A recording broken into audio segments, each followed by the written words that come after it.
extrinsic evidence being brought into this discussion between the jurors. Well, absolutely. What we have here in front of us is a lot of extrinsic evidence, and also I think it betrays motives on the part to try to really say they missed before, referring to the Birmingham prosecution, but we won't. You know, whatever these jurors won't miss.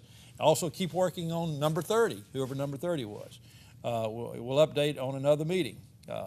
And so, I mean, anything else in there? Give another example. You know, could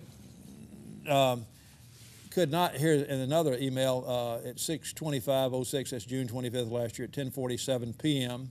I'm not going to tell you which juror to the other juror, but it was an email from one to the other, and it said, percentage of prosecution increases dramatically. Could not find that when I surfed it. Governor/pastor gone. Surfed it? Yeah, gone, G-O-N-E. Okay. Yeah.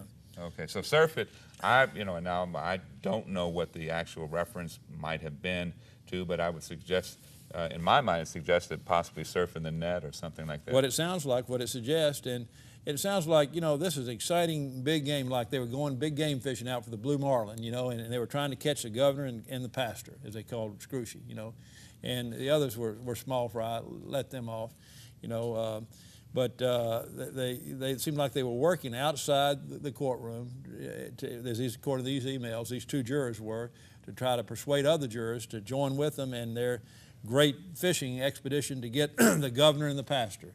I mean, this is just absolutely wrong. Anybody out there who's got any sense listening to this would have to agree. And in fact, I'd really challenged most anybody I know in the legal and judicial profession to say otherwise, because frankly, this is a public document, and they know it's wrong, and it should be an awful precedent if we can allow jurors to start emailing each other in state or federal court.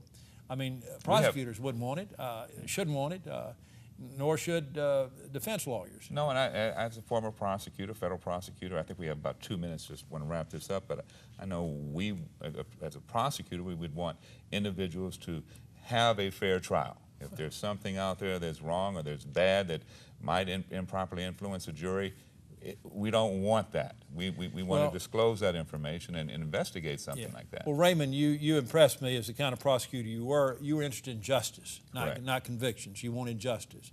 And it's nothing worse than for a person to be wrongfully convicted, but especially for political reasons. And that's exactly what this is. The bottom line is these people were, for political reasons, wrongfully convicted. They're part of the fallout of what happened all the way up in Washington when they were going out to the Republican U.S. attorneys who were not prosecuting fast enough Democratic politicians. And when they didn't do it fast enough, they lost their jobs. We have about 1 minute left. This was presented to the judge. The judge denied the motion for a new trial based upon this evidence. What happens next? Well, again, they can go to the 11th Circuit, or they may file a petition for writ of mandamus. Those are procedural options that they're strategizing on. Again, I'm not his attorney. And the case, I'm speaking out as a matter of free speech on a subject matter of public concern that concerns me greatly and ought to concern the entire public. I think it's something we'll all have to watch and continue to see. And I would like to thank you for coming on and joining us, and like to see you back with us. Julian McPhillips, Jr., an attorney for approximately 36 years. And a little long, but that is quite a long time. Maybe I'll make it to 50 or longer if I'm fortunate. Well, God bless his. Thank you very much for joining us. Special report with Raymond Johnson.